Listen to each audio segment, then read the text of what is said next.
The execution took place at dawn when frost still clung to the courtyard stones like a burial shroud. Lyssa watched from the servants' entrance as they led Pip to the platform, his hands bound with silver chains that burned his wrists raw. 16 years old, deaf since birth, about to die for the crime of existing differently. General Marcus Thorne stood on the dais in his ceremonial armor, the kind worn for important pack business. The executioner waited beside him, a massive blade resting against his shoulder, silver-edged, made specifically for killing wolves whose healing would otherwise let them survive lesser wounds. The entire pack had gathered to witness, not because they wanted to, because Thorne made attendance mandatory for what he called educational demonstrations. Pip could not hear the charges read against him, could not hear his own death sentence delivered in Thorne's cold voice, but he could see the blade, could see the hatred in the eyes of wolves who believed his deafness made him less than them. He did not cry, did not beg. He stood straight despite the silver burning him, despite knowing what came next. His eyes found Lyssa's across the distance, and he signed with his bound hands. It was worth it. Living was worth it. Then the blade fell. Lyssa scrubbed the blood from the courtyard 3 hours later. Her hands were raw from the lye soap and cold water. The stain had soaked deep into stone where Pip's body had lain. She worked in silence because sound felt obscene in the aftermath of murder dressed as justice. The other servants had scattered the moment Thorne dismissed the crowd. Only Lyssa remained, bucket in hand, brush in the other, erasing evidence of the boy who had smiled at her yesterday while teaching her his language of hands and hope. The water in her bucket turned pink, then red, then something darker that made her stomach heave. Silver Pine territory prided itself on purity, on bloodlines maintained through what Thorne called necessary culling. The deaf could not hear warnings, the blind could not see threats, the lame could not run when survival demanded speed. Therefore they were liabilities, therefore they were removed. The logic was clean and absolute and utterly monstrous. Lyssa had heard it articulated 1,000 times, always in Thorne's measured voice that made atrocity sound like arithmetic. She was 17 years old and had survived longer than probability suggested because her defect served a purpose. They kept her alive as a warning, as proof of what happened when bloodlines mixed poorly, when the moon goddess's blessing failed, when genetics betrayed perfection. Her knees ached from kneeling on frozen stone. Her fingers had gone numb an hour ago. She kept scrubbing anyway because stopping meant thinking and thinking meant remembering the sound of the blade, the way Pip's body had fallen, the absolute stillness that followed. One death for one boy whose only crime was silence. The sun climbed higher. The blood gradually faded to shadow, then to nothing. By mid-morning, the courtyard looked pristine again. No evidence remained except the memory burned into Lyssa's mind and the ache in her chest that felt like drowning on dry land. She dumped the bucket in the drainage channel behind the healing hall, where all unwanted fluids disappeared into darkness. The water ran red for a moment before vanishing. She watched it go and wondered if erasure could truly be this simple, this complete. Her reflection stared back from a puddle at her feet. Thin face, angular. Dark hair cropped short because long hair was privilege reserved for wolves with value. Brown eyes that had learned not to show hope because hope was dangerous when you were worthless. She looked away before the image could settle into something she might have to acknowledge as herself.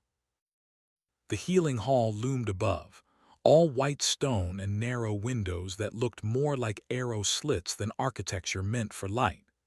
Dr. Senna would be inside, cataloging the morning's work with clinical detachment she applied to all duties. Lyssa had once thought the healer kind. That was before understanding that kindness in service of cruelty was just cruelty with better presentation. Movement caught her eye. A convoy entering through the main gates. 3 covered wagons pulled by draft horses, their sides marked with territorial seals. The kind of transport that carried official business between the 7 major packs governing the northern ranges. Lyssa gathered her cleaning supplies and retreated toward the servants' quarters before anyone noticed her watching. Servants who showed too much curiosity about pack business had a tendency to disappear into the deep mines, where accidents were common and questions never asked about the missing. She had survived 17 years by being invisible, by keeping her head down and her existence so minimal that even Thorn sometimes seemed to forget she was there. The quarters were empty this time of day. Everyone else worked their assigned duties. Lyssa shared a room with 3 other Omega females, all broken in different ways. Myra had seizures no healer could stop. Kenna's wolf form emerged twisted, bones jutting at wrong angles. Tam could not shift at all, her human shape permanently locked. Lyssa's defect was worse because it was incomplete. She could shift. Her body responded to the call all wolves felt, but transformation never completed, never settled into stable wolf form that defined pack membership and social standing. Instead, her shifts came in fragments, pieces of wolf emerging while other parts remained stubbornly human.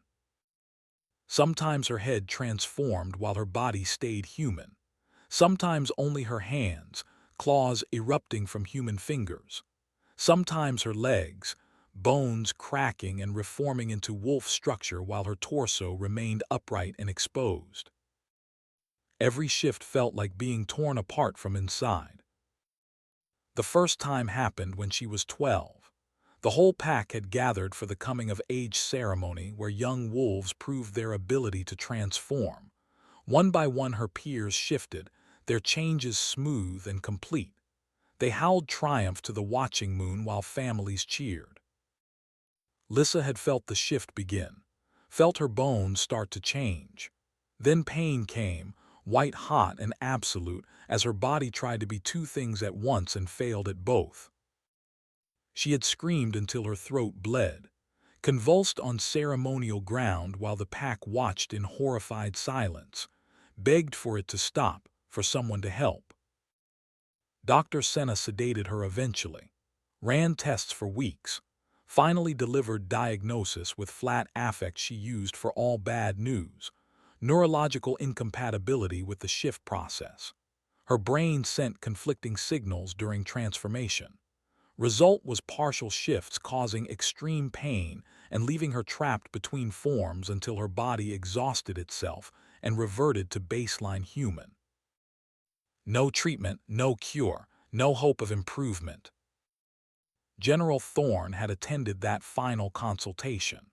Lyssa remembered his face as Senna delivered the verdict, remembered calculation in his cold blue eyes as he weighed her continued existence against resources she would consume. He let her live, not from mercy but utility.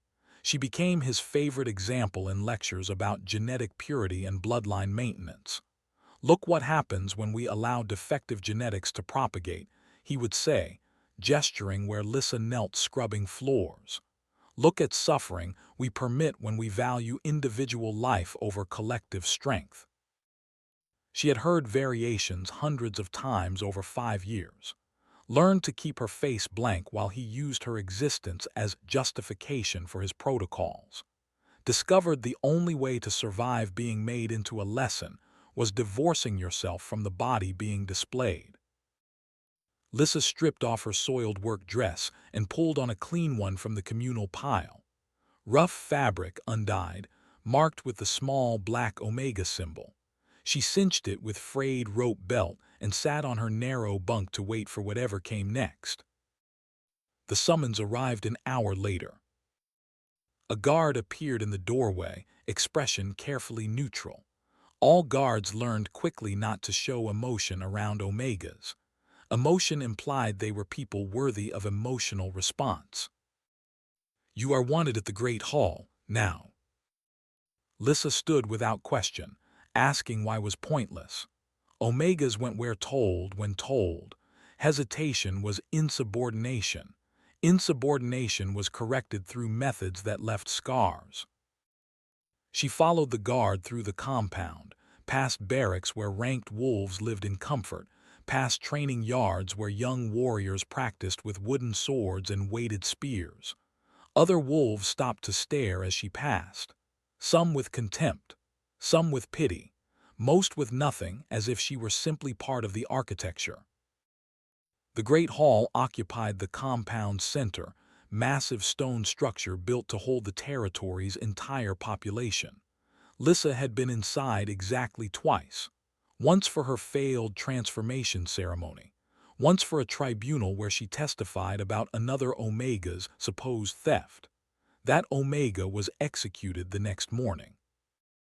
The hall's interior opened into vast space punctuated by carved pillars climbing toward a ceiling lost in shadows. At one end, a raised platform served for official pronouncements and ceremonies. Torches blazed there now, illuminating 10 she-wolves arranged in careful line. Lyssa recognized them immediately. Daughters of elite bloodlines, warriors in training, each one physically perfect, representing the genetic ideal Silverpine prized above all else. They wore formal gowns in jewel tones, hair elaborately styled, faces painted with cosmetics enhancing already flawless features. They looked like they belonged on that platform, like they had been born for exactly this moment. The guard shoved Lyssa forward without ceremony. She stumbled, caught herself, realized where she was supposed to go. The end of the line, past the warriors, past perfection. She took her place in her stained work dress and bare feet and hair that had not seen a comb in days. The she-wolf beside her, a beta's daughter named Kara, shifted away as if defectiveness might spread through proximity. General Thorn stood to one side in dress armor, gray hair precisely trimmed, posture military straight despite his 55 years. He looked out over the hall where ranked wolves had gathered to witness whatever spectacle was about to unfold. The Covenant Accords require annual tribute between territories, Thorn announced, voice carrying easily. Cultural exchange to maintain peace and understanding among the 7 packs. Cultural exchange, polite term for hostages. Every territory sent she-wolves to every other territory on rotating basis. The she-wolves lived as guests for 1 year, their presence guarantee of good behavior.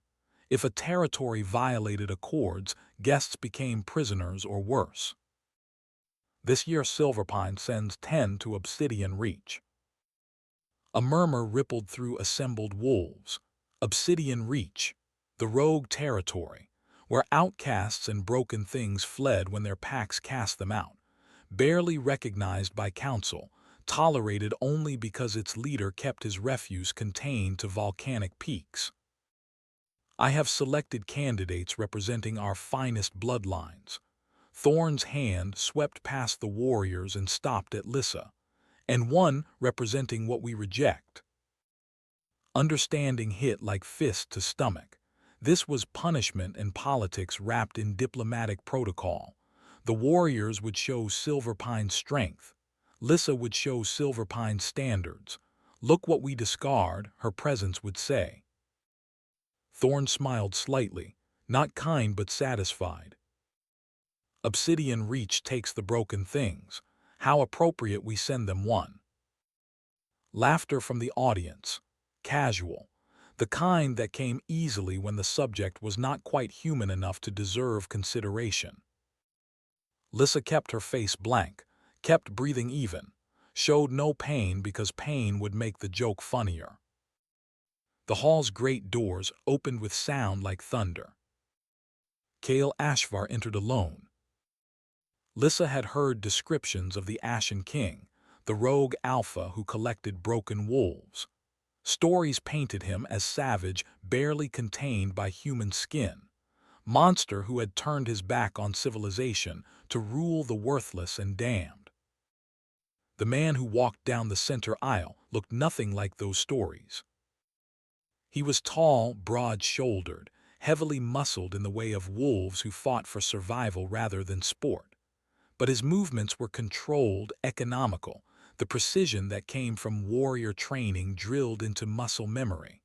He wore traveling leathers, dark and practical, a long sword strapped across his back, combat boots worn from use. His face was weathered, marked by scars forming patterns Lyssa recognized from healing texts. Claw marks along his left jaw, puckered burn on his throat, thin white line across his forehead speaking of blade work at close range. These were not decorative scars. These were stories written in flesh by combat and survival, and things endured that would have broken lesser wolves. He was 33, maybe 34. Gray touched his dark hair at temples. His eyes, when they swept the hall, were amber gold and absolutely cold. Until they found Lyssa. Something shifted in that golden gaze. Something that made the air between them feel suddenly electric, charged with meaning she could not name but felt in her bones. Thorn stepped forward with politician's smile. Colonel Ashvar, welcome to Silverpine territory. Kael's gaze flicked to Thorn, then back to Lyssa. His expression did not change, but she felt the weight of his attention like physical pressure. General, he acknowledged, voice deep and roughened like gravel in steel drum. I trust you will find our selections adequate. Each represents finest bloodlines, warriors, scholars, leaders in training, and Thorn gestured toward Lyssa.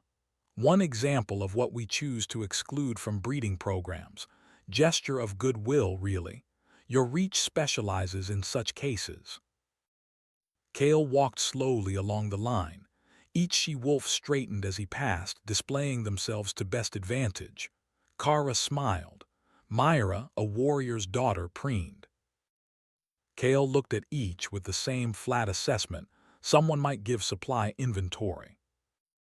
He stopped in front of Lyssa. She kept her eyes lowered because direct eye contact with Alpha was presumption for Omegas. But she could see his boots, worn leather caked with dried mud. Could smell travel on him, pine and smoke and mountain air and something else. Something that made her skin prickle with awareness she had never felt before. The silence stretched. The entire hall seemed to hold its breath. Then Kael did something that broke every protocol Lyssa had ever learned. He knelt, brought himself down to her eye level so she would not have to look up, so they could meet as equals instead of Alpha and Omega, valued and worthless. What is your name? His voice was quiet, meant only for her. Lyssa, her voice came out barely above whisper. Do you want to leave this place, Lyssa? The question was so unexpected she could not process it for several heartbeats. Want, as if her wants mattered, as if she had any say in what happened to her. She swallowed hard. Does it matter what I want? To me it does. Something in his eyes made her believe him, made her think that maybe, impossibly, her answer actually would change what happened next. Yes, she whispered, I want to leave. Kael stood, turned to Thorn. This one I choose, Lyssa. Thorn's smile cracked slightly. Colonel, I must advise that the Omega will serve as. I choose her, Kael interrupted, voice carrying lethal certainty. The Covenant Accords specify receiving territory selects from those offered. You offered her. I select her. Unless Silverpine intends to violate the Accords. Checkmate, Thorn's jaw tightened imperceptibly. Around the hall wolves shifted, uncertain. Very well, ice formed beneath Thorn's words. The Omega is yours. Kael extended his hand to Lyssa, not to claim, to offer.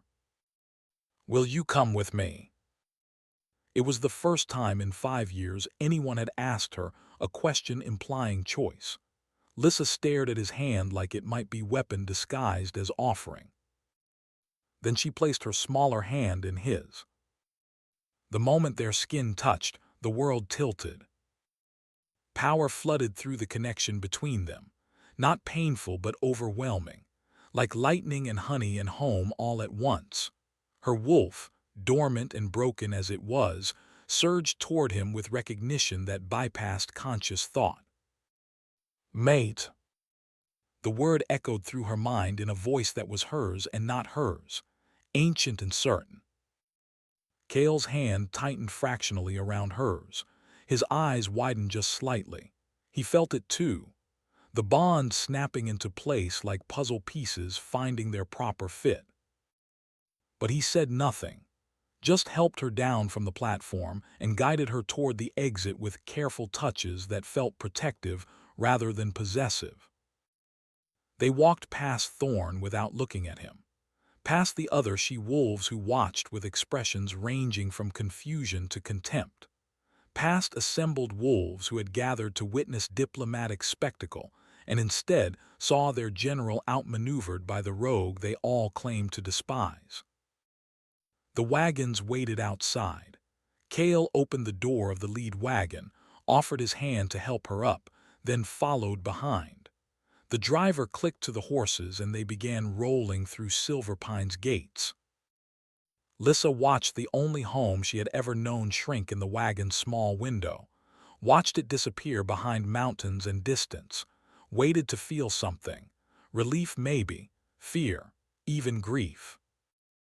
Nothing came except the constant hum of awareness where Kael sat across from her, close enough to touch but carefully maintaining distance. They rode for an hour in silence before he spoke. "There is food in the basket, water in the flask, take what you need."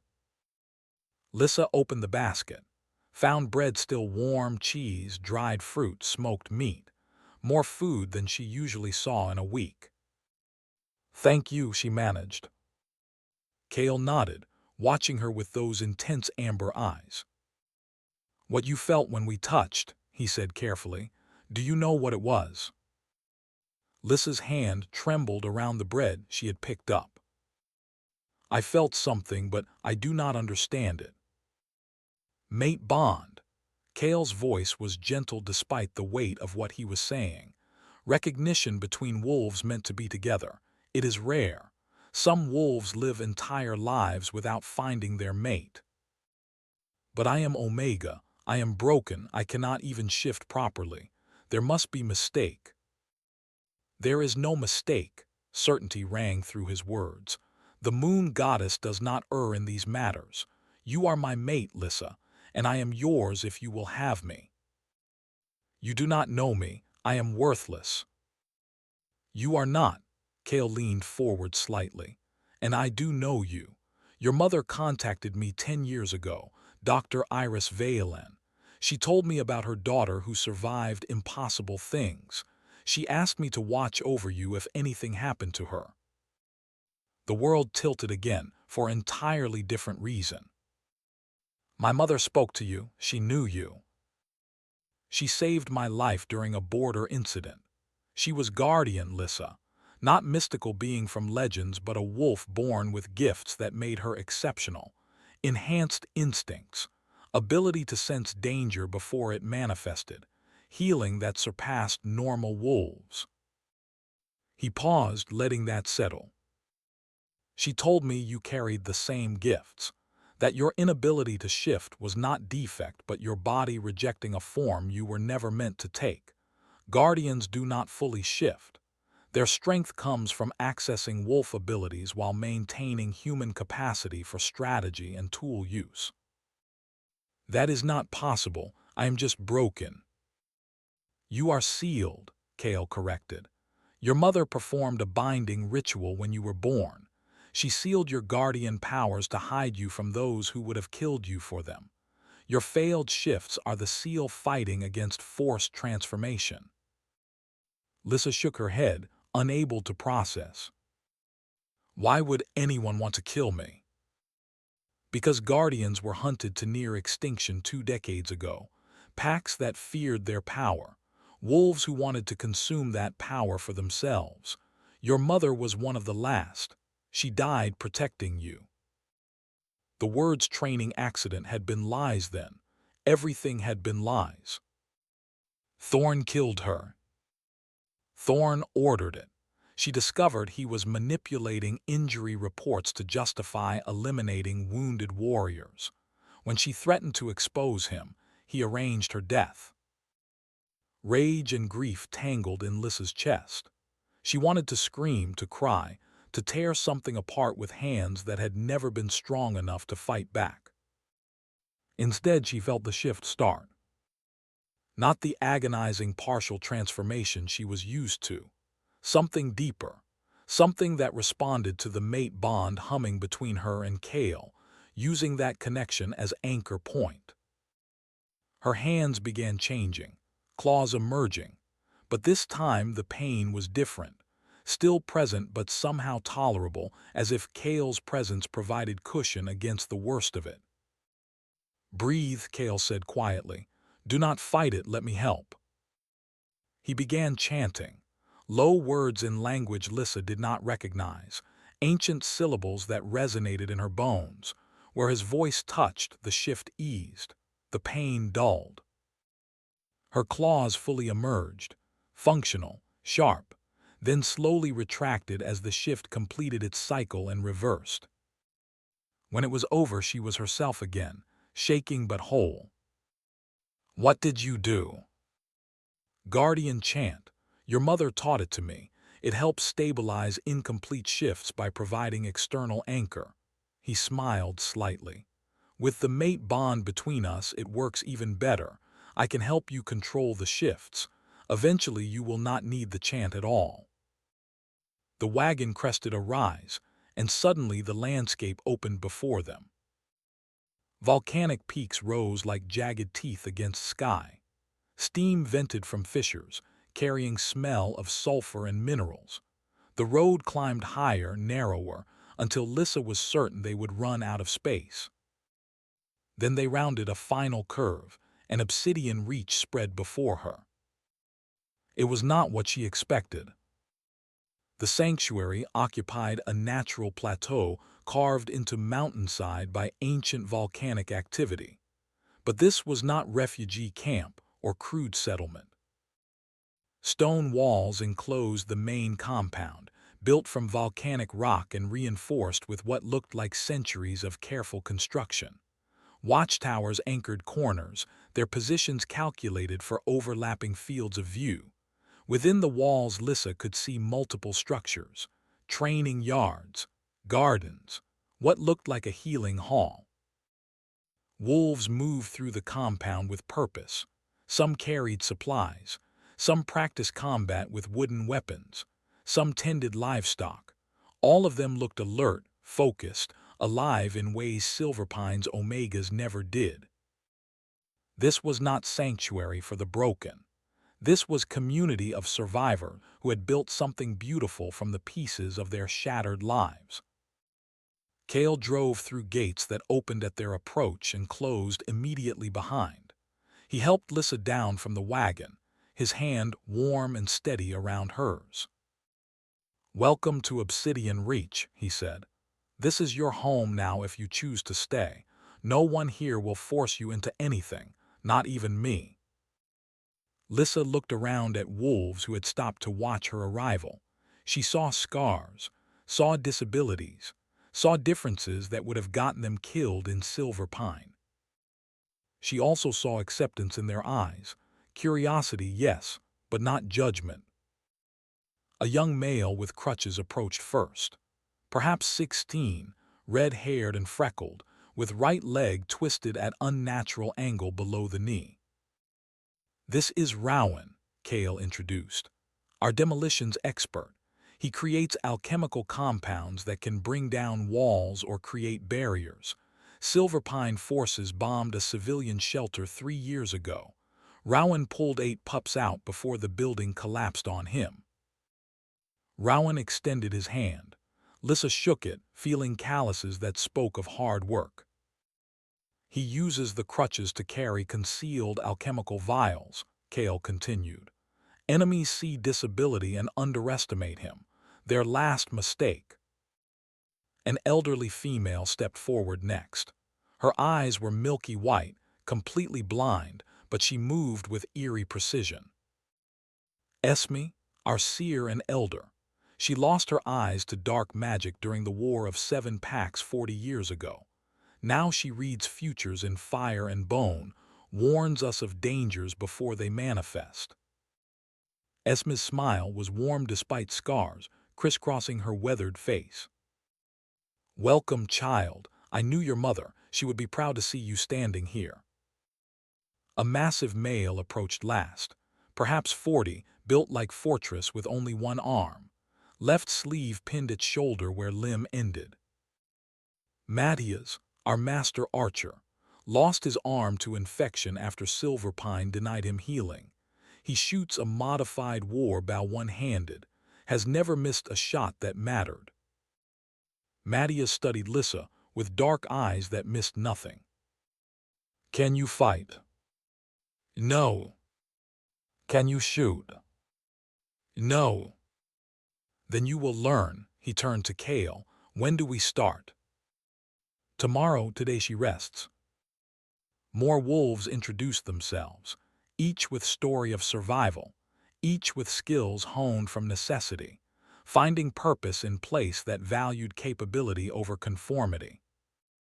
Lyssa's head spun with names and faces, an overwhelming realization that she was surrounded by wolves who had survived what should have killed them.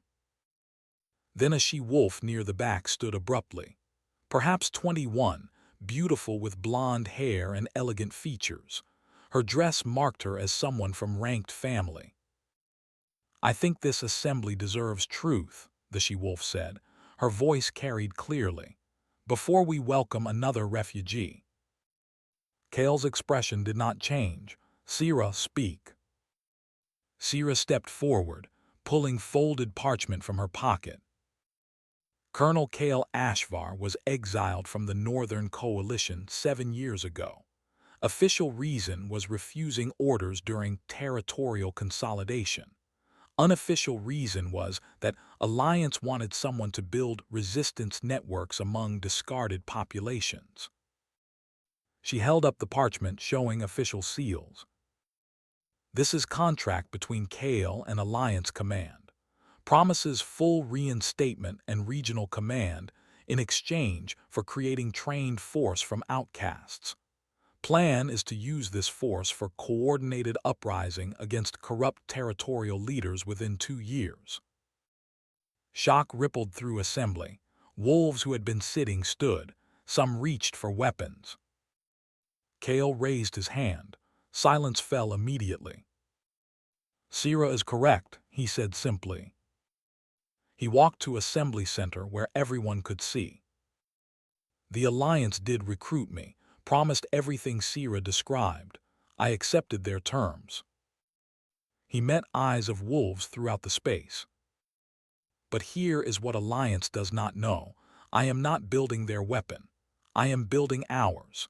2 years from now, when they demand we deploy, we will refuse. This is not their revolution. It is ours.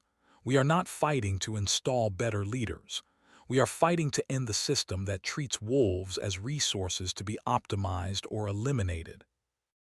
His voice hardened. In 2 years, we will be strong enough to tell Alliance exactly what they can do with their demands.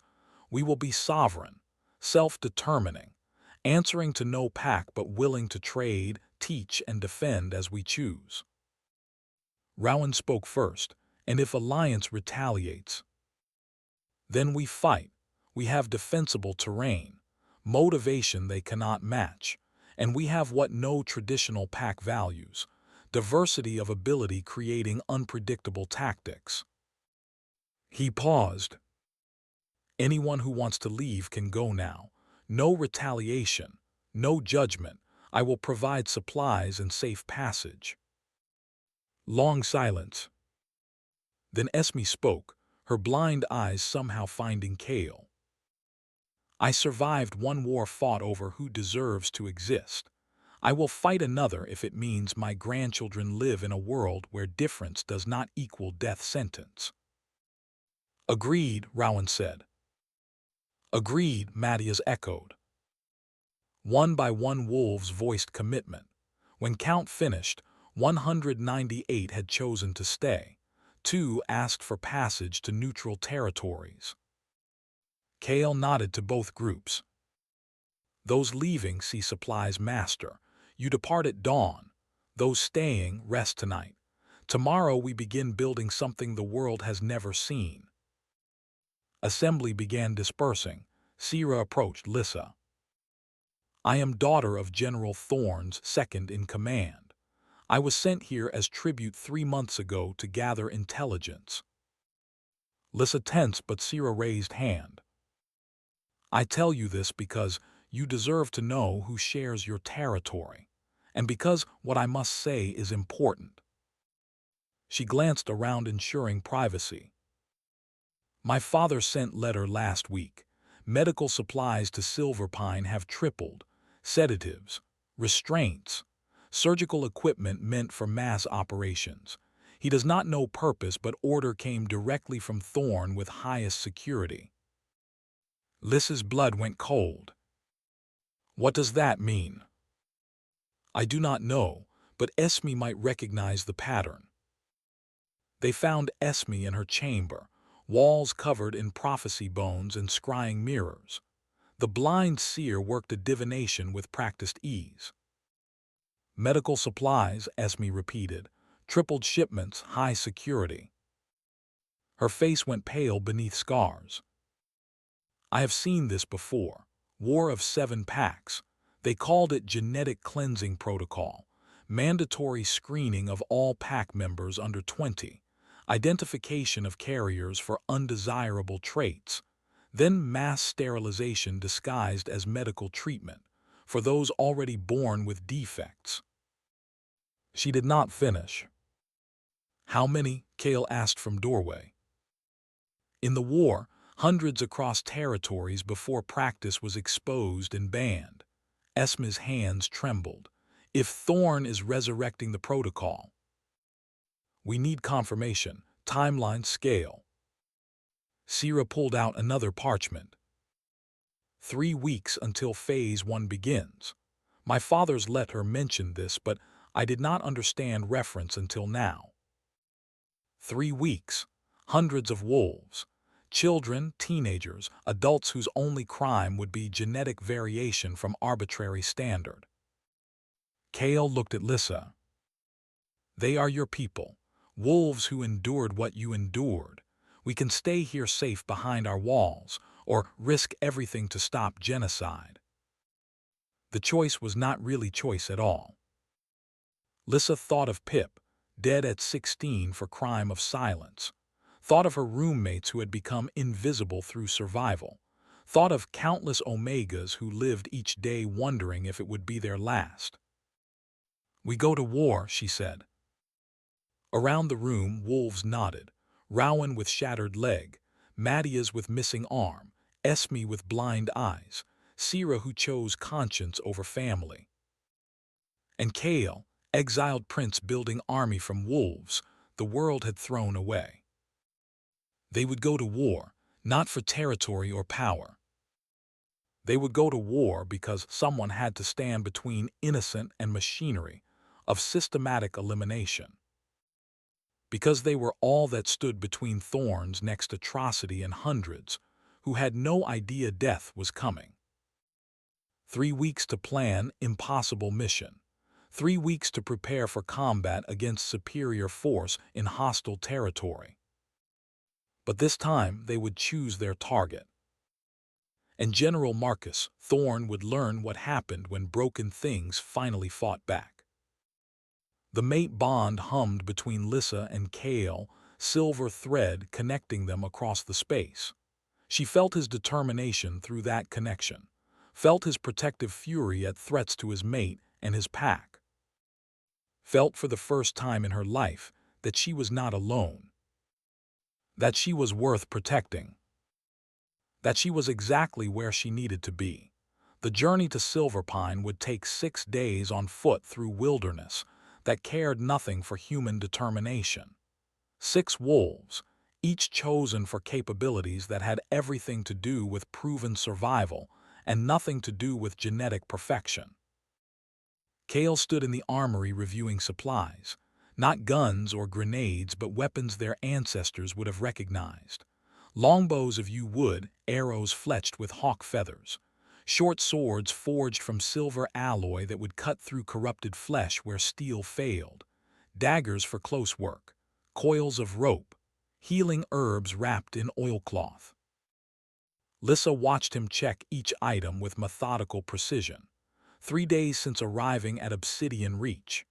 3 days of discovering that the mate bond between them grew stronger with proximity, humming constant awareness of his presence even when walls separated them. He had been careful, had given her space to adjust, to understand what the bond meant without pressure. But she felt his restraint through that silver thread connecting them, felt how much he wanted to claim her, to mark her as his, and how fiercely he controlled that instinct because her choice mattered more than his desire. "You will carry this," Mattia said, appearing at her elbow with a short bow sized for her smaller frame. "Lighter draw weight than war bows. You can learn to shoot while we travel." She took the weapon uncertainly. "I have never used a bow." "You have never done many things. That changes now." The gruff archer set a quiver of practice arrows beside her. "Every night we camp, you practice until your fingers bleed. Then you practice more. Your life may depend on your ability to put arrow through enemy eye socket." Rowan approached with pouches clinking softly. At 16, he moved with economy of motion that made his twisted legs seem almost irrelevant. "Alchemical compounds," he explained. "Flash powder for distraction, smoke bombs for cover. This one," he lifted a glass vial filled with viscous green liquid, "melts through locks. 1 drop, count to 30, door opens." "And if you spill it on yourself?" Lyssa asked. "Then you have very bad day and probably lose hand." His grin was cheerful despite the warning. "Try not to spill it." Sierra packed medical supplies with practiced efficiency. 3 months at Obsidian Reach had transformed her from aristocrat to warrior. She still moved with noble grace, but now her hands knew how to bind wounds and set broken bones. "Silverpine patrols have doubled," she reported. "They are searching for something, or expecting someone." "Expecting us," Kael said. He rolled a map across the planning table, marking routes with charcoal. "Thorn knows we will come eventually. He is arrogant enough to believe we will be stupid about it. Then we will be smarter." Mattia's single hand traced alternate paths through contested borderlands. Here, through the river valleys, longer route but less patrolled. Jonah entered last, moving with careful silence. The mute warrior carried no weapons, but the leather satchel over his shoulder held tools more dangerous than swords. Lockpicks, coded signal mirrors, strips of parchment with pre-written messages for situations where hand signs would be too visible. He signed rapidly, his gestures precise. "Scout reports confirm garrison strength 600 at Silverpine. Medical complex lightly guarded, mostly healers not warriors. Window exists if we move during shift change." Kael studied the map, amber eyes tracking possibilities. "We leave at dawn, 6 of us. Rowan despite his leg, Mattias with 1 arm, Sierra with her insider knowledge, Jonah who cannot speak, Lyssa who cannot shift." He looked up, meeting each wolf's eyes in turn. "We are everything Thorn thinks is worthless. Let us show him what broken things can accomplish." They left as first light touched the volcanic peaks, slipping out through the eastern gate on a path that would take them wide around patrolled territories. Each wolf carried supplies weighing nearly as much as they did. Food for 6 days, water skins, weapons. the portable alchemical lab Rowan insisted he needed. Kael led them through terrain designed to test endurance. They forded streams swollen with snowmelt, climbed ridges where loose stone made each step negotiation between progress and falling, navigated forests so dense that sunlight became theoretical. Lyssa's shoulders burned under pack straps. Blisters formed on her feet, burst, reformed. Her legs trembled with fatigue that made each step feel like separate victory. Through it all, the mate bond connected her to Kael. She could feel his awareness of her struggle, could sense his instinct to help warring against his knowledge that she needed to prove to herself she could do this. On the second night, they camped in a cave providing concealment and escape routes. Kael assigned watch rotations, then settled to sharpen his sword with rhythmic scraping that should have been soothing, but somehow felt ominous. Lyssa drew second watch. She woke to his hand on her shoulder, gentle but firm. "Your turn." She took the position he had held, back against stone, facing the cave entrance where moonlight painted the world in silver and shadow. Kael should have slept. Instead, he sat with eyes open, staring at cave ceiling. His breathing was controlled, but his body radiated tension, speaking of nightmares waiting behind closed eyelids. An hour into her watch, Lyssa moved quietly to where he lay. "The walls bother you." Not a question, statement. His eyes shifted to her. In darkness, they caught moonlight, reflecting it back like predators' gaze. "Sometimes." "Tell me about it. Give your mind something else to focus on." Long pause, then quietly, "I was prisoner of war for 8 months. Coalition forces captured me during border dispute, kept me in cell barely large enough to lie down. Stone walls, no windows, no light except when they came to question me." He swallowed. "They wanted information about Northern Alliance troop movements. I had sworn oaths not to betray my pack, so they tried to break me through other means." Lyssa reached out slowly, giving him time to refuse. When he did not pull away, she took his hand. The mate bond flared at the contact, warm and grounding. "How did you survive?" I remembered why I was fighting, remembered wolves depending on me, made myself into something they could not break no matter what they did. His hand tightened around hers. "But the walls still bring it back sometimes. The helplessness, the fear that maybe this time I will break." "You did not break then. You will not break now." She settled beside him, her back against his shoulder. Shared warmth, shared presence. Through the mate bond she pushed calm and certainty, trying to give him anchor point the way his chanting gave her stability during shifts. His breathing gradually steadied. When next watch change came, he was finally sleeping. Day 4 brought the river that would haunt Lyssa for years. Spring runoff had swollen the waterway beyond its normal banks, turning fordable stream into raging torrent. The current moved fast enough to carry boulders downstream with casual violence. "We rope across," Kael decided. "Jonah first to establish anchor, then one at a time with safety lines." Jonah stripped his pack, secured rope around his waist, entered the water. He was strong, experienced, but the current still nearly took him twice. He fought across with determination bordering on desperation, finally reaching the far bank and securing rope to massive tree. Matthias crossed next despite his missing arm, made it look manageable through core strength and stubborn refusal to acknowledge difficulty. Rowan went third, his crutches strapped to his pack. Swimming with upper body alone, the current grabbed him midway and dragged him downstream. The safety rope jerked taut. He hauled himself to shore through pure will. Sierra made it look easy, with natural athleticism. That left Lyssa and Kael. "You next," Kael said.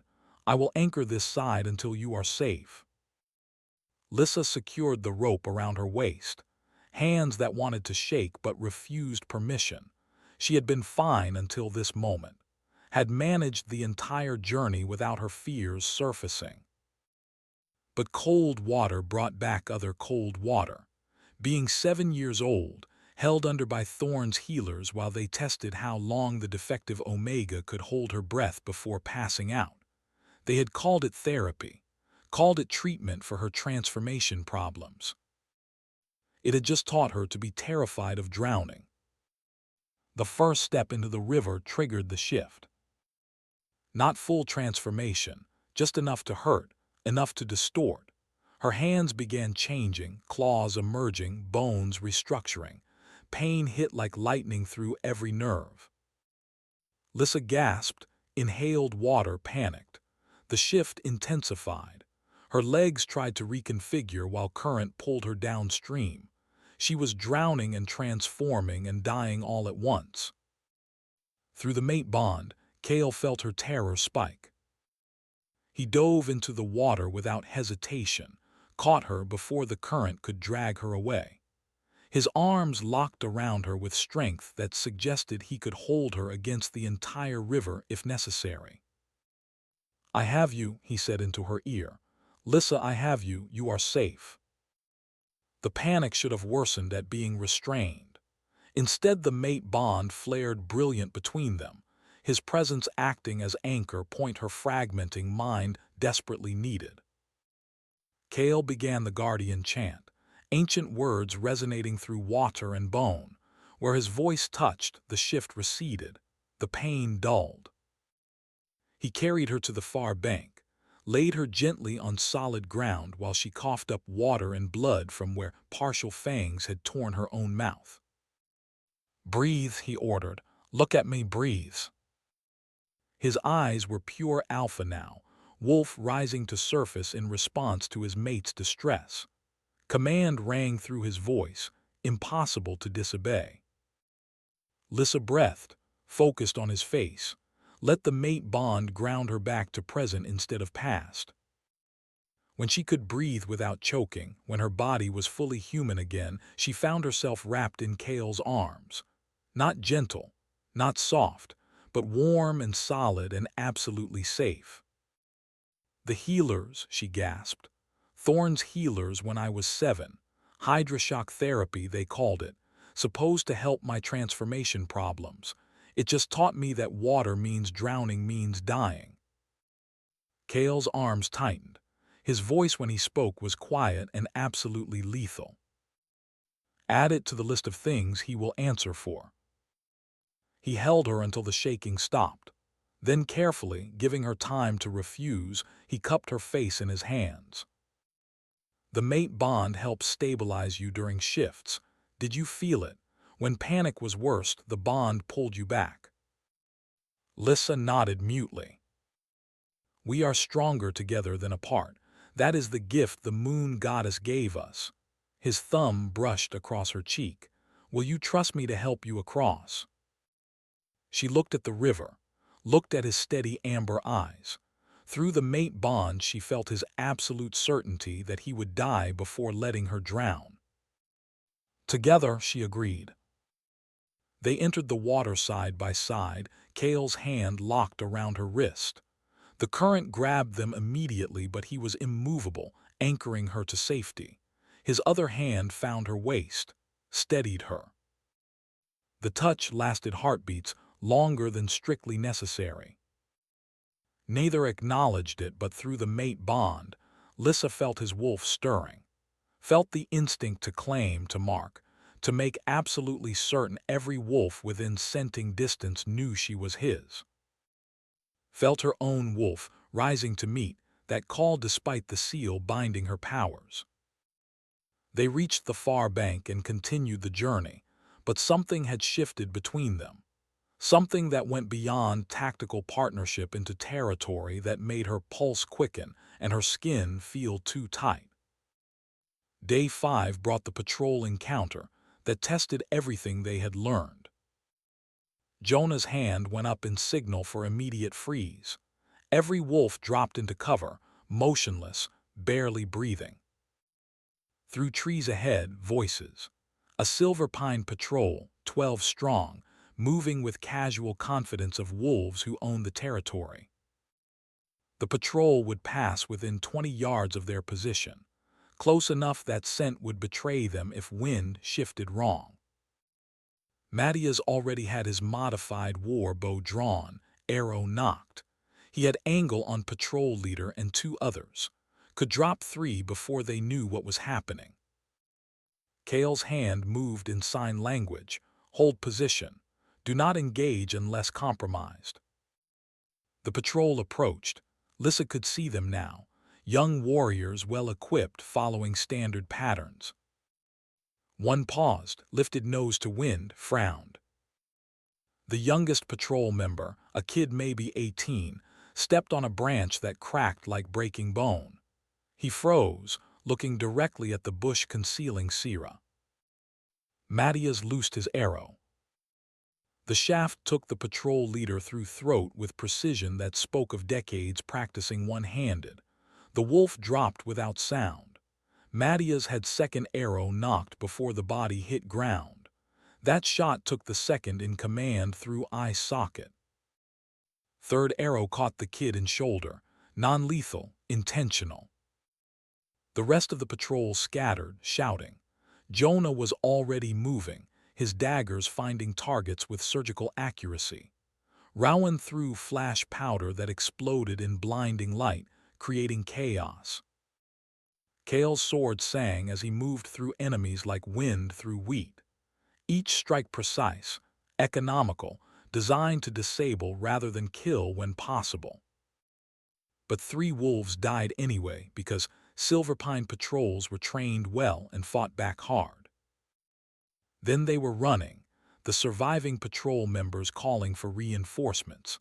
Ahead lay uncertain terrain and 12 hours of pursuit before they could risk stopping. The debrief that night happened in defensive position, with overlapping fields of observation. Kael's voice was cold. Unauthorized engagement. You gave away our position, alerted every patrol within 10 miles, compromised the mission. Explain. Matthias met his eyes without flinching. That kid was going to see Sira, was going to call contact. I made choice ensuring mission continuation. Mission parameters were clear. Avoid all contact, prioritize stealth. Parameters do not account for chance. That branch breaking was luck. My arrow was necessity. Your arrow created 12-hour pursuit that has left us exhausted and behind schedule. Kael's voice never rose. Your call saved us today. Next time it might doom hundreds. The 2 males stared at each other. Around them, the team watched, understanding that leadership disputes could fracture units faster than enemy action. Lyssa found herself speaking before considering wisdom of intervening. He made tactical decision based on available information. Outcome was success. We are all alive. Mission continues. Punishing success because it did not follow doctrine seems counterproductive. Both males turned to look at her. She forced herself not to flinch under their combined regard. Through the mate bond, Kael's surprise registered, then approval. Tomorrow we reach objective, he said finally. Get rest. The Silverpine Medical Complex rose from valley floor like monument to sterile efficiency. White stone buildings, narrow windows, guard towers at corners. It looked more like prison than healing hall. They watched from the ridge as twilight painted the world purple and gold. Lyssa's guardian instincts were beginning to wake, helping her see patterns in guard rotations and shift changes. There, she said, pointing, when the evening guards replace day shift, 90 seconds where they are focused on handoff instead of perimeter. Kael studied the timing through their observation period. Your instincts are correct. We use that window. Sira led them to the auxiliary entrance when full dark fell. Her access sigils worked despite her months of absence. The door opened with soft click that sounded impossibly loud. Kael entered first, sword drawn, clearing corners. Jonah followed, then the others. No alarms sounded. They moved through corridors empty except for smell of healing herbs and something else underneath. Something that made Lyssa's skin crawl without understanding why. Sierra guided them to Records' vault on third floor. More access sigils. More doors opening when they should have required authorization. Inside, shelves held scrolls and ledgers documenting every treatment and protocol. This was administrative heart of Silver Pine medical operations. "What are we looking for?" Rowan whispered. "Anything related to Phase 1, genetic screening, new protocols." They split up, each taking section. Lyssa pulled scrolls at random, skimming contents dealing mostly with routine care, nothing sinister. Then she found the ledger marked Genetic Compliance Initiative. Her hands shook as she opened it. The first page was memo from Thorne to medical staff, dated 3 weeks prior. Phase 1 implementation proceeds as scheduled. All PAC members under age 20 undergo mandatory genetic screening beginning 1st of next month. Testing identifies carriers of recessive traits associated with sensory impairment, physical disability, cognitive deficiency, transformation instability. She turned pages, her vision tunneled. Phase 2 involves intervention. Identified carriers receive counseling regarding voluntary sterilization to prevent transmission of defective bloodlines. Financial incentives and social pressure applied to ensure compliance. Another page, worse. Phase 3 addresses existing defect populations. Current Omegas and disabled PAC members relocated to specialized care facilities. Relocation is permanent and non-negotiable.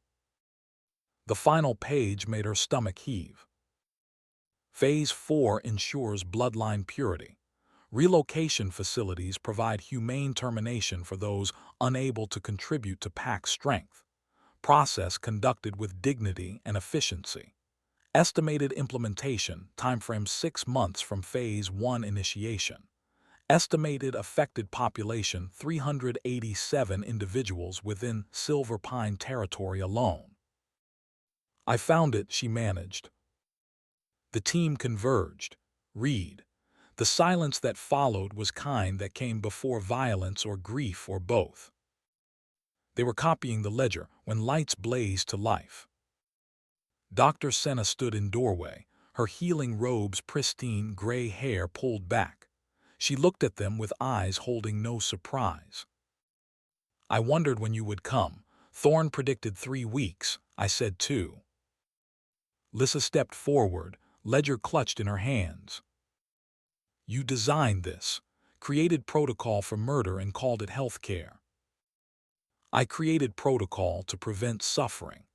Do you know how many parents watch children die from genetic conditions that could have been prevented?"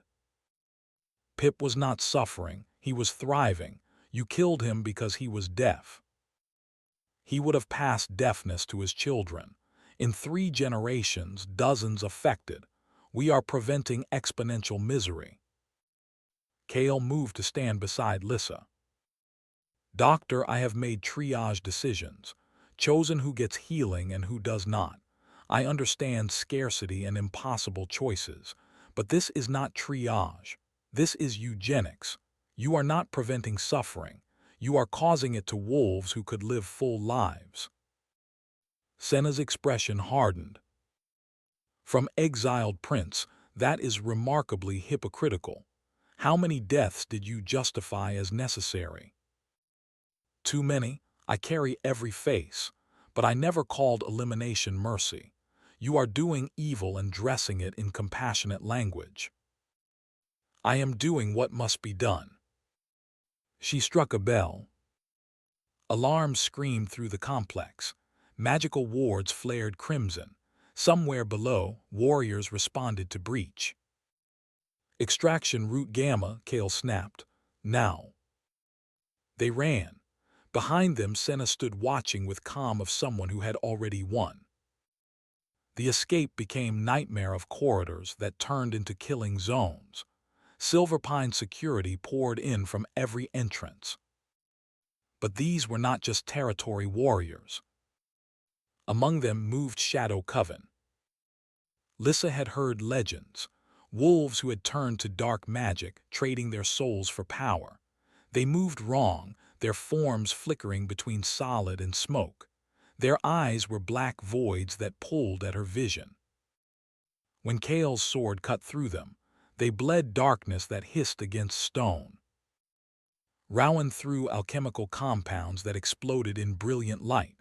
Where the light touched Shadow Coven, they screamed and recoiled.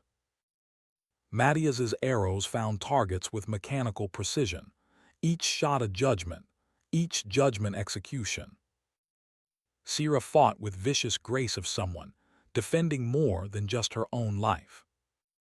Lyssa followed Kael, her guardian instincts screaming warnings half a second before attacks came. Not enough to make her combat effective, but enough to keep her alive. They reached exterior wall. Freedom lay beyond. But Rowan went down, his good leg taking blow from corrupted blade. He dropped with cry, cutting into stubborn silence as he tried to keep moving despite injury. Sira got clawed across her shoulder, corruption spreading from the wound like poison. Jonah took hit to his leg, the one that worked. He collapsed, signed through gritted teeth, "Keep moving, mission first." Matthias established position in supply room with one entrance. "Go," he told Kael, "I will hold them." "That is not order I am willing to give." "Then it is decision I am making." Matthias smiled. "Mission first, sir, you taught me that. 387 lives versus 1, easy mathematics." He gripped Kael's shoulder. "It was an honor." Then he turned to his bow and the doorway where enemies prepared assault. Kael pulled the team out. They ran while behind them Matthias's bow sang its final song. The arrows continued for 14 minutes, then silence. The safe house was abandoned mining camp 2 miles from medical complex. They reached it as dawn broke, exhausted and bleeding.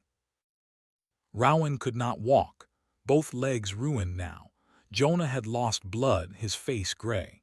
Sira's shoulder corruption spread despite Esme's herbs they carried. They had no reinforcements, no backup. And behind them, Silverpine forces organized systematic search, while Shadow Coven hunted with senses beyond normal wolves. That first night, despair settled heavy.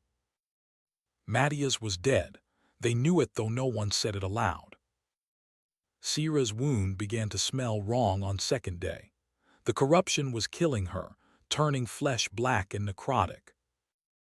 Without intervention, she would be dead within 48 hours. Lyssa kept watch while others slept fitful hours. She studied maps, looking for patterns. Her guardian instincts were stronger now, perhaps responding to the mate bond giving her stability she had never had before. She began to see it, the search patterns, the gaps, where enemies would focus and where they would assume impossible to traverse. More than that, she could predict where patrols would be hours ahead. Her mind processed tactical data exponentially faster than conscious thought. This was what her mother had been, what guardian genetics meant, not magic, just brain that worked differently, better for certain applications. When Kael woke and found her sketching, he studied her work in silence. "How do you know this?" "I just see it, like chess, but I am seeing moves ahead for both sides." Guardian instinct awakening, hope flickered in his voice. "Your mother could do this." He looked at her sketches, applying his tactical experience. "This is viable, narrow but viable." "There is more," Lyssa said. She pointed to mark on map. Silver Pine Field Hospital 6 miles east. If operational, it has healing supplies Sierra needs. That is suicide. I can see the pattern. We can take it during shift change. 90-second gap in security. She met his eyes. Through the mate bond, certainty flowed between them. All right, Lyssa, it is your operation. What is the plan? She began to sketch, while outside patrols tightened the noose and Shadow Coven hunted in the darkness. But for the first time since Mattias died, they had hope. And hope combined with tactical brilliance and desperate courage might be enough to get them home. The field hospital sat in a valley like a wound waiting to fester. White tents arranged in precise rows. Guard towers at compass points. Magical wards glowing faint blue in the pre-dawn darkness. Lyssa watched from the ridge, her guardian instincts mapping patrol patterns and ward weaknesses. She could see the 90-second window when one shift ended and another began, when exhausted guards focused more on relief than vigilance. Beside her, Kael studied the same terrain, his amber eyes tracking movements invisible to normal wolves. "Your pattern holds," he said quietly. "Shift change at dawn. Guards rotate counterclockwise. Ward anchors are here." He tapped the map. "Rowan's alchemical solution will dissolve them if we can reach the anchor stones." Behind them, the team prepared. Rowan checked his remaining compounds despite both legs being ruined, his crutches now essential rather than just cover. Jonah tested lockpicks with hands that shook from blood loss but remained steady enough for delicate work. Sierra sat against a tree, her corrupted shoulder wrapped in bandages showing black seepage. Her face was gray with spreading darkness, but her eyes were clear. "My brother is in that hospital," she said. "Not hope, just fact driving everything else." Kael had learned 2 hours ago that the hospital held more than healing supplies. It held 12 Omega children, ages 5 to 14, brought in for what parents believed was health screening. The children were being prepared for procedures ensuring they would never shift, never reproduce, never contaminate the gene pool Thorn was so desperate to purify. Phase 2 starting early, testing on the most vulnerable. "We get the supplies," Kael said. "We get the children. We extract before Garrison realizes."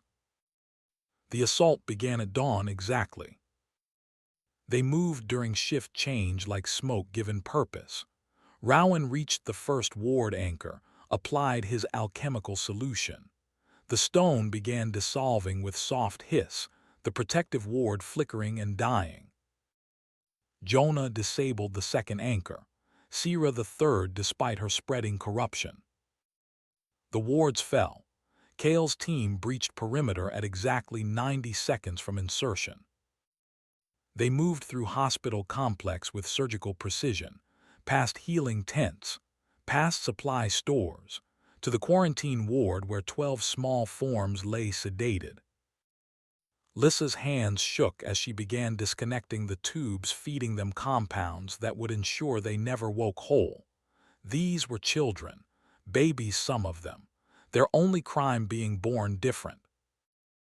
A boy maybe 8 with ears slightly misshapen, a girl 6 whose legs were twisted, an infant who had never shifted, a teenager whose eyes showed different colors. Sierra found her brother in the bed nearest the ward center, 9 years old, small for his age, drugged into compliance. She lifted him with her good arm, cradling him against her chest. Tears streamed down her face, but she made no sound. They loaded children onto stretchers, into arms, against shoulders. 12 small bodies representing futures Thorn had tried to eliminate. Kael carried 2. Lyssa took the infant, so fragile it felt like holding spun glass. Jonah and Rowan managed 2 more despite injuries. They were halfway to extraction point when alarms screamed. The hospital complex erupted into chaos, But these were not just territory warriors responding. Shadow coven poured from the darkness like spilled ink. Dozens of them, far more than had been at the medical complex. Their twisted forms flickered between solid and smoke, their void eyes hungry for divine light they sensed in Lyssa. Rowan detonated alchemical charges. Explosions created walls of brilliant flame that made Shadow Coven recoil screaming. Kael's sword sang as he carved through enemies, each strike precise and lethal. His alpha wolf rising to surface, golden eyes blazing with protective fury for his mate and the children she carried. But they were being overwhelmed, too many enemies, too few defenders. A shadow wolf lunged at Lyssa, claws extended toward the infant in her arms. The mate bond flared brilliant between her and Kael. She felt his wolf surge toward her, desperate to protect, felt her own sealed guardian power respond to that call, using the bond as anchor point. Silver light erupted from her hands. Not full transformation, not yet, but divine radiance washing over the attacking shadow wolf, purifying corruption in flash of white fire. The creature did not so much die as dissolve, its stolen darkness returning to the void that spawned it. Kael felt the power spike through their bond. His eyes found hers across the chaos. "Run," he commanded. "Get the children out. I will hold them." "Not without you." "Lyssa, please.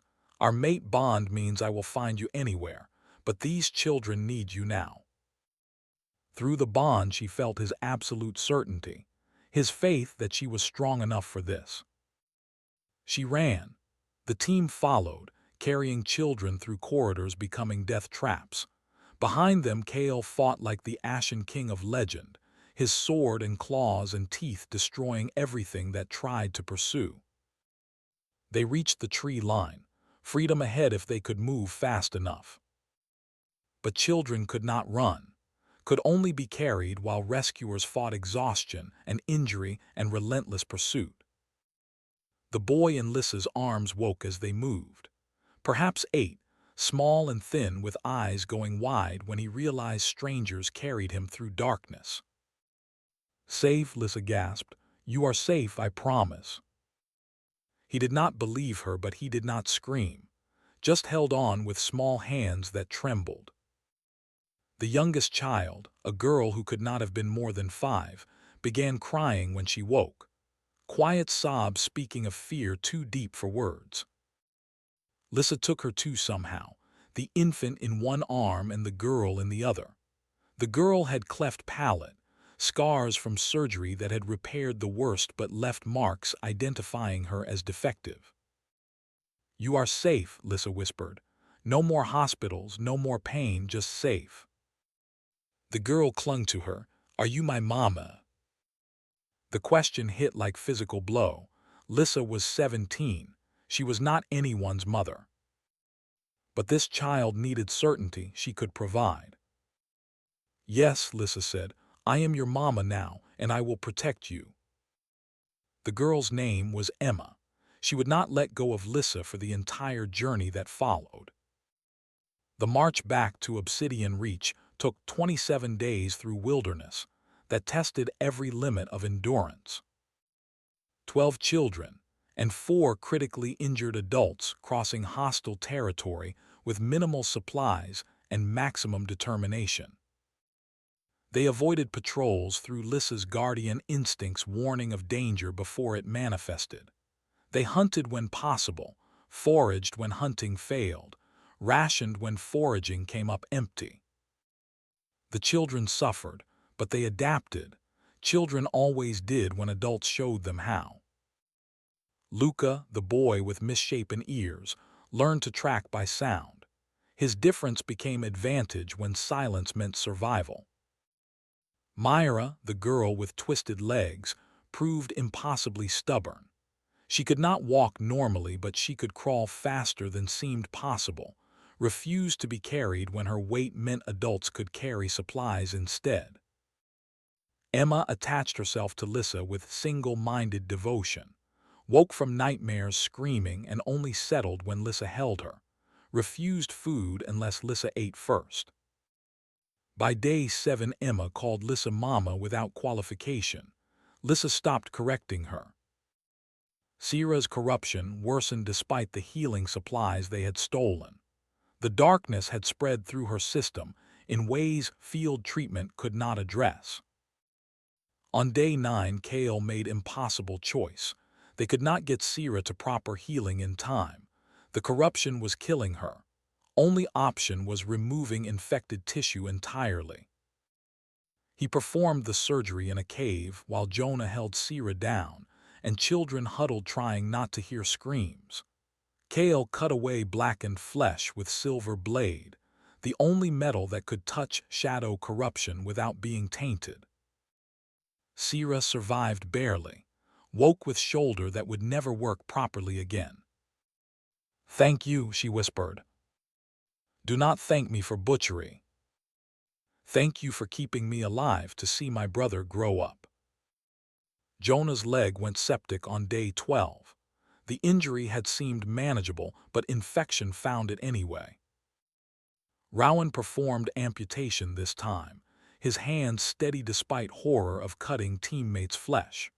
The leg came off below knee, minimum necessary to stop poison spreading. They carried Jonah for 15 days through terrain that would challenge healthy wolves. Carried him because leaving him meant betraying everything they believed about worth. On day 18, they encountered Silverpine Hunter teams and Shadow Coven together. The battle was brief and vicious. Kael's team had few arrows left. They fought with swords and daggers and desperation. Lyssa killed her first wolf during that fight. A hunter who cornered Emma, his claws extended, eyes showing same cold calculation thorns held during Pip's execution. Lyssa's guardian instincts gave her warning. She moved before thought, putting herself between hunter and child. Her partial shift triggered, claws emerging. She drove them into Hunter's throat with force surprising her. He died choking, while Emma watched with eyes too young for such sights. "Thank you, Mama," Emma whispered. Lyssa was shaking, covered in blood, had just killed and could not process what that made her. Kael's hand on her shoulder pulled her back. "First kill is hardest, it gets easier." His voice was gentle. "That is what terrifies me about war, not killing, that it gets easier." They moved on, leaving bodies behind, carrying children forward. By day 20, they were down to emergency rations. By day 22, those were gone. The children never complained. Too traumatized, too uncertain, too focused on surviving each day. They became packed through shared suffering. Luca taught Myra his tracking techniques. Myra showed Emma how to make twisted legs into weapons. Emma shared food with younger children even when hungry herself. Night 23 brought the moment that would define everything after. They camped in Hollow, providing concealment and minimal comfort. Children slept in piles, sharing warmth. Jonah dozed fitfully. Sierra kept watch despite exhaustion. Kael sat with Lyssa on perimeter, both too aware that Obsidian Reach was still 4 days away, and pursuit could catch them. "After this," Kael said quietly, "if we survive, what do you want?" Lyssa considered. Before Obsidian Reach, she had never thought about after. "I want those children to have choice, to grow up without fear." "And you?" Dangerous question. Wanting required believing you deserved.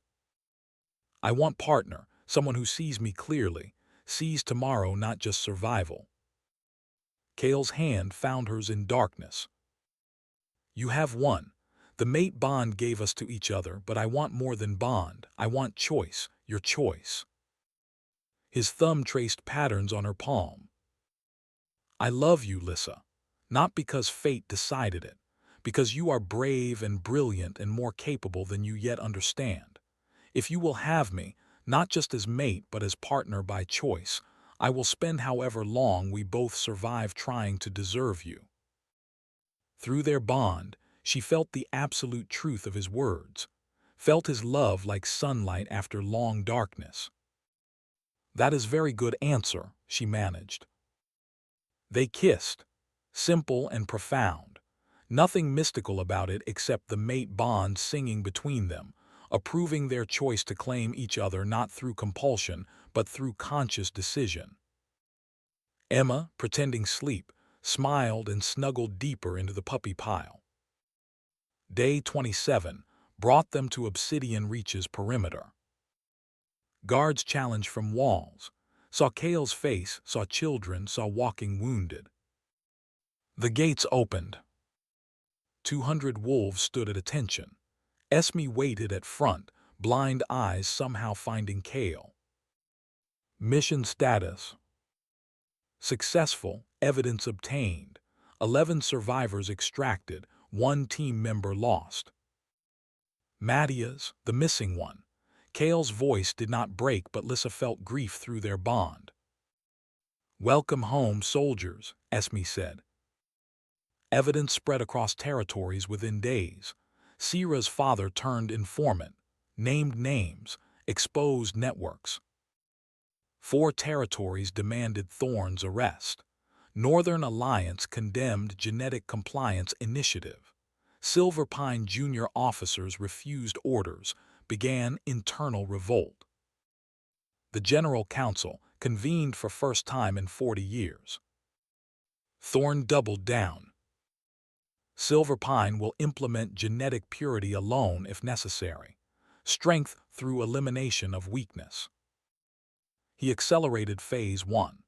Began screening with immediate sterilization for identified carriers.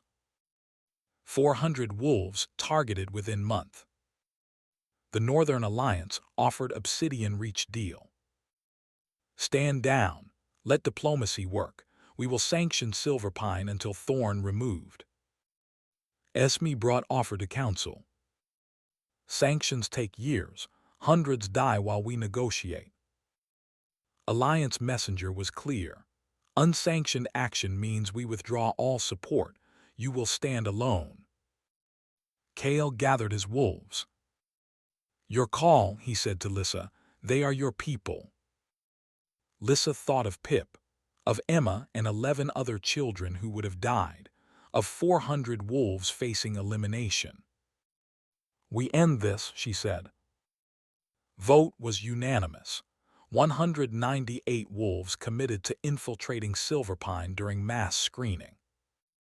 Estimated casualties, 60 to 70%. They voted anyway, because some things mattered more than survival. The day of screening, Silver Pine Medical Complex held 400 wolves. Children, teenagers, adults, all marked for sterilization based on genetic testing. Most did not know what awaited, believed this was preventive care. Kael's team infiltrated during shift change, moved with precision through corridors, met minimal resistance because Thorne had been arrogant. They found the 400 in assembly hall, sedated and prepped for procedures ensuring they would never reproduce. Medical staff surrendered without fight. Dr. Senna was among them, face gray with shame when she saw Lyssa. "I thought I was preventing suffering," she whispered. "You were causing it, and you knew." Lyssa left her to guilt and focused on extraction. 400 wolves, unconscious or semi-conscious, no way to evacuate all through combat. So they woke them instead. Lyssa moved through hall, shaking shoulders, explaining in urgent whispers they were being rescued, not attacked. The 400 woke to confusion and impossible hope that someone had come for them. They moved, slowly then faster as understanding penetrated fog, helping each other, strong supporting weak. They fled through corridors Kael's team had cleared, through exits Jonah had unlocked, into wilderness where guides waited. Garrison realized deception 12 minutes into extraction. Thorn himself led response. 600 warriors with orders to kill insurgents and recapture defectives. But he found something he did not expect. The Shadow Coven had come, not as Thorn's allies but as independent force seeking the divine light they sensed awakening in Lyssa.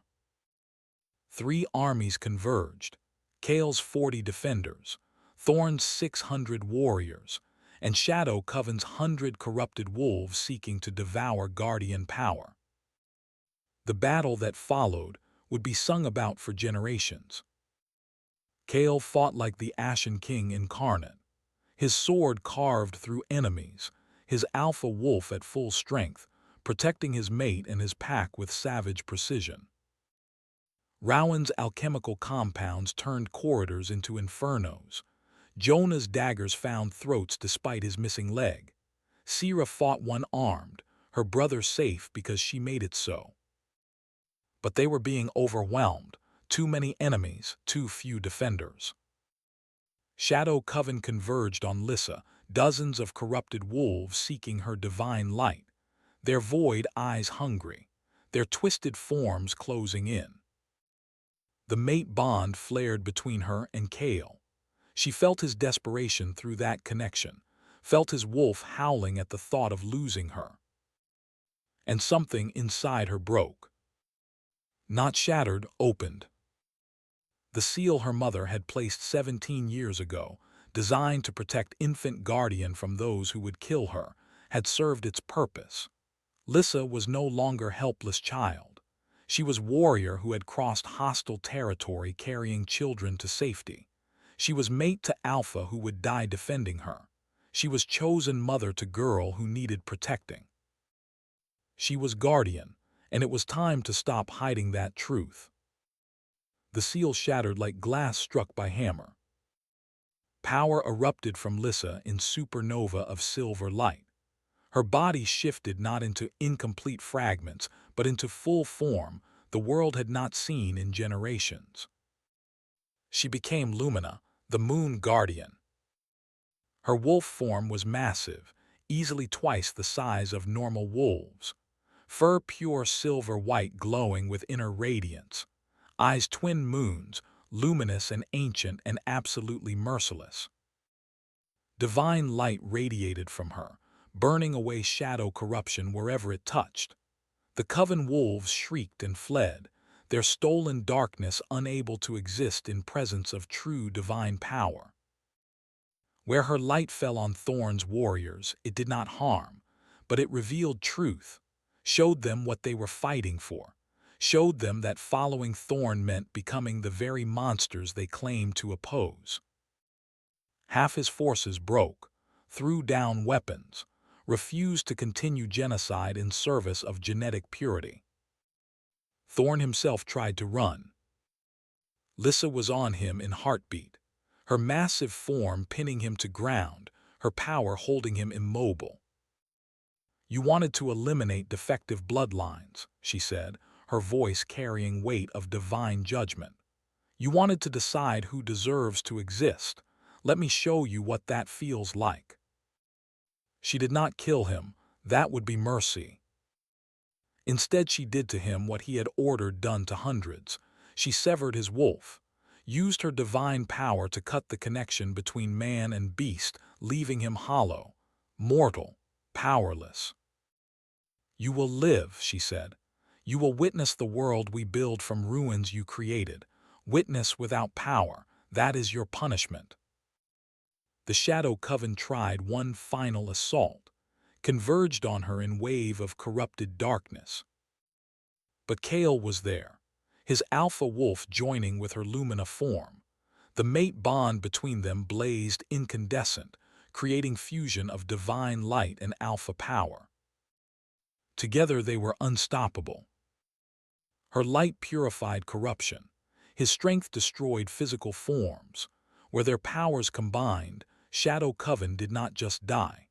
They were returned to the void unmade, their centuries of hunting guardians ended by the very divine light they sought to devour.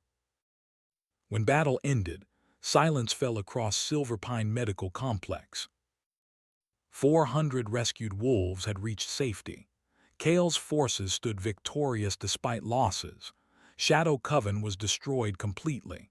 Thorn knelt powerless, his wolf severed, his genocide ended. Lyssa shifted back to human, exhausted but whole. Kael caught her as her legs gave out, cradling her against his chest. "My mate," he whispered, "my moon and stars, my everything." Through bond she felt his pride, his love, his absolute certainty that she was exactly what the world needed. 14 months later, Lyssa stood on Obsidian Reach's memorial wall. 47 names carved in stone. Wolves who had died fighting for right of broken things to exist. Matthias Corvin's name held pride of place. Obsidian Reach had grown to 800 strong. 6 territories formally allied. Silver Pine had undergone complete restructuring, junior officers creating government based on merit, not genetics. Genetic Compliance Initiative was banned across all territories. New accords stated no wolf could be deemed defective. The 400 rescued wolves integrated into Obsidian Reach and allied territories. Many trained as warriors. Some became healers, teachers, craftsmen. All lived as proof worth came from choice, not genetics. Emma, now 7, led junior tactical program with fierce competence. Still called Lyssa Mama, Lyssa had long since stopped questioning whether she deserved the title. Kael approached with simple band hammered from silver. No gems, just solid metal that would last. "I promise to spend my life trying to deserve you, still trying. Will you let me keep trying, officially and formally before the pack?" Lyssa smiled. "Is this proposal?" "This is Alpha asking his mate to formalize bond before witnesses, to build future together, to raise Emma and the twins we are carrying." Her hand went to her stomach where new life grew. Guardian and Alpha bloodlines combining, twins who would change the world. "Yes," she said simply. They embraced while around them Obsidian Reach bustled with life. Rowan taught from his chair. Jonah managed communications with prosthetic. Sierra led diplomatic training. New wolves arrived at gates, 12 of them injured and scarred. "What brings you to Obsidian Reach?" the guard asked. Lead wolf, female missing right hand, lifted chin with pride. "Heard you take soldiers others throw away. Heard you fight for those who cannot fight themselves. We want to fight." Lyssa walked to gate, opened it personally. "Welcome home, soldier. We have work to do." Behind her, Obsidian Reach spread across mountainside, training yards full, walls strong, flag flying, broken chain on Obsidian field. War against those who discarded broken things was not over, but now broken things fought back. And they were winning. Emma ran up, grabbed Lyssa's hand with absolute trust. "Mama, are they staying?" "If they choose." "Good, we need more family." Family, not pack bound by blood. Family bound by choice and purpose, and understanding that worth was inherent, not earned. Kael's hand found Lyssa's free one. They stood together at gates, the sanctuary they had built from broken things and stubborn hope. Pip's ghost walked those walls, silence finally honored. Matthias stood eternal watch, sacrifice ensuring others could live. Lyssa's mother smiled from beyond death, daughter finally understanding guardian legacy. Not power, not destiny, just ability to see clearly, make choices, protect those needing protection. That was enough. That was everything. The gates remained open for next broken thing seeking shelter. Training yards rang with voices learning to weaponize differences. Memorial Wall held names of those who paid ultimate price. And in center stood Lyssa, No longer defective Omega, but guardian who shattered hierarchies and rebuilt them into something beautiful. She looked at Emma, at Kael, at wolves streaming through gates seeking sanctuary that should have always existed. The mate bond hummed between her and Kael, silver thread connecting them across all distance, through all hardship, binding them in choice and love and absolute certainty.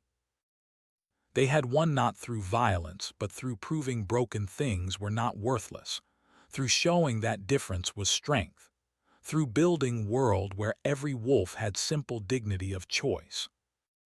The age of genetic purity was ending. The age of chosen family was beginning.